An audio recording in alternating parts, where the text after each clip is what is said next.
안녕하십니까. 오늘 게임 이용장의 제도 도입, 왜 반대하는가를 주제로 각 분야 전문가분들을 모시고 심도 있는 토론을 진행하겠습니다. 먼저 게임 이용장애에 대해 간단히 소개해드리겠습니다.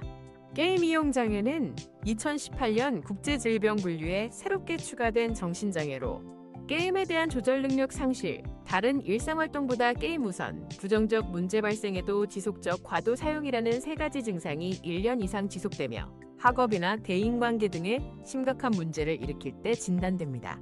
또한 ADHD나 우울증과 같은 공존질환이 88.5%에서 발견되는 것으로 보고되고 있습니다. 이런 배경에서 게임 이용장애를 질병으로 분류하려는 움직임이 있는데 각 분야 전문가분들의 의견을 들어보고자 합니다. 먼저 컴퓨터 공학자이신 김현식 박사님, 왜 이 제도 도입에 반대하시는지 기술적인 관점에서 말씀해 주시겠습니까? 저는 게임 이용 장애를 질병으로 코드화하는 것의 기술적 정의가 매우 모호하다고 생각합니다. 어떤 게임 메커니즘, 어떤 이용 시간, 어떤 상호작용 패턴을 장애로 규정할 것인지 객관적이고 보편적인 기준을 마련하기가 현실적으로 어렵습니다. 이는 개인의 특성이나 게임의 다양성을 전혀 고려하지 못한 접근 방식이며 기술적으로 구현하더라도 오용될 소지가 너무 크다고 봅니다. 단순히 시간을 많이 투자한다고 해서 그걸 장애로 볼 수는 없지 않겠습니까? 김 박사님 말씀에 동의합니다. 전자공학 관점에서 보면 게임 플랫폼이나 VR 또는 AR 같은 새로운 디바이스 기술의 발전이 마치 문제의 근원인 것처럼 호도될 우려가 큽니다. 기술은 몰입감을 높이고 새로운 경험을 제공하지만 그것 자체를 병리적인 문제와 직접 연결하는 것은 지나친 비약입니다. 기술을 통제 대상으로 삼기보다는 어떻게 건강하게 활용할지에 대한 사회적 논의가 선행되어야 한다고 생각합니다. 기술 발전을 죄악시하는 분위기로 흘러서는 안 됩니다. 데이터 과학자로서 볼 때 가장 큰 문제는 게임 이용 장애라는 것을 데이터로 어떻게 정의하고 측정할 것인가 하는 점입니다. 어떤 데이터를 수집하고 어떤 분석 모델을 사용해야 객관적이고 신뢰성 있는 진단 기준을 만들 수 있을까요? 현재로서는 매우 불분명합니다.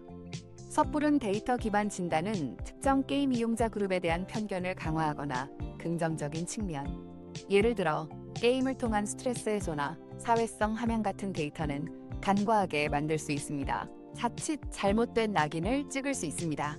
세 분 모두 기준의 모호성과 섣부른 규정에 대한 우려를 표해 주셨군요. 그런데 말씀하신 문제점들이 있음에도 불구하고 게임 이용 장애를 질병으로 분류하려는 움직임이 있는 이유는 무엇이라고 생각하시나요?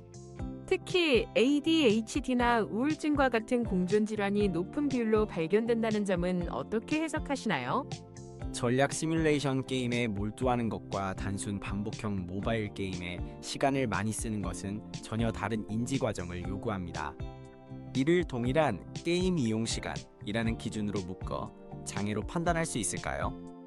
또한 프로게이머나 게임 개발자처럼 직업적으로 게임에 많은 시간을 할애하는 경우는 어떻게 구분할 것인지도 문제입니다. 기술적으로 이런 복잡한 맥락과 개인차를 정확히 반영하는 알고리즘을 설계하는 것은 거의 불가능에 가깝습니다.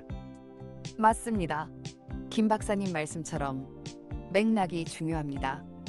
데이터 분석에서도 상관관계와 인과관계를 혼동할 위험이 큽니다.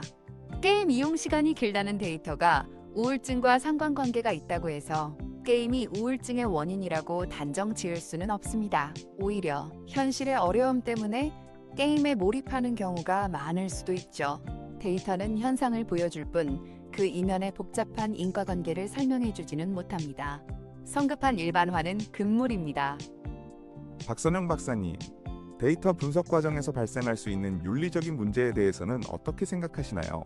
이용자의 게임 플레이 데이터를 분석하여 장애 여부를 판단하려는 시도 자체가 개인정보 침해나 감시 사회로 이어질 위험은 없을까요?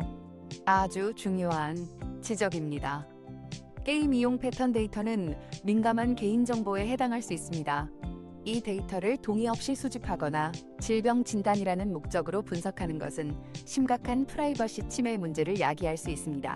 또한 특정 기준에 따라 장애 위험군으로 분류될 경우 사회적 낙인이나 차별로 이어질 가능성도 배제할 수 없습니다. 데이터 활용에 윤리적 가이드라인 마련 없이 제도만 앞서가는 것은 위험합니다.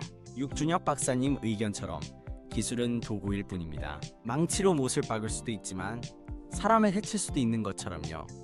게임 기술 자체를 문제 삼아 규제하려는 접근은 기술 발전을 위축시키고 오히려 음성적인 이용을 부추길 수도 있다고 생각합니다. 문제의 본질은 기술이 아니라 사람과 사회 환경에 있는 경우가 많습니다. 네, 그리고 기술의 긍정적인 측면도 충분히 고려해야 합니다. 게임 기술은 이미 교육, 재활치료, 심리상담 등 다양한 분야에서 긍정적으로 활용되고 있습니다. 가상현실을 이용한 트라우마 치료나 기능성 게임을 통한 학습 능력 향상 등이 좋은 예입니다. 게임 이용 장애라는 프레임은 이러한 긍정적 가능성마저 위축시킬 수 있습니다. 규제보다는 건강한 게임 문화 조성과 활용 방안 모색이 더 시급합니다. 세 분의 전문가 의견을 종합해보면 게임 이용장애 제도 도입은 기술적 정의의 모호성, 데이터 기반 진단의 어려움과 윤리적 문제, 그리고 기술 발전에 대한 부정적 영향 등 여러 측면에서 신중한 접근이 필요하다는 공통된 의견을 주셨습니다. 마지막으로 각자 짧게 마무리 발언 부탁드립니다. 섣부른 질병 코드 도입보다는 게임의 순기능을 인정하고 과몰입의 근본 원인이 되는 사회심리적 요인에 대한 지원과 연구가 우선되어야 한다고 생각합니다. 기술적 해결책은 그 다음입니다. 기술은 계속 발전할 것입니다. 중요한 것은 기술을 어떻게 현명하게 받아들이고 활용할 것인가에 대한 사회적 합의입니다. 규제보다는 교육과 건강한 이용 문화 조성을 위한 노력이 필요합니다. 데이터는 객관적인 것처럼 보이지만 해석과 활용 과정에서 얼마든지 편향될 수 있습니다. 게임 이용 장애 진단 기준 마련에는 데이터의 한계와 윤리적 문제를 충분히 고려한 매우 신중한 접근이 필수적입니다. 네, 오늘 귀한 시간 내주셔서 심도 깊은 의견 나눠주신 세 분 전문가께 진심으로 감사드립니다. 게임 이용장애 제도 도입에 대한 다각적인 검토와 사회적 논의가 더욱 필요하다는 점을 확인하는 자리였습니다. 토론을 마치겠습니다. 시청해주셔서 감사합니다.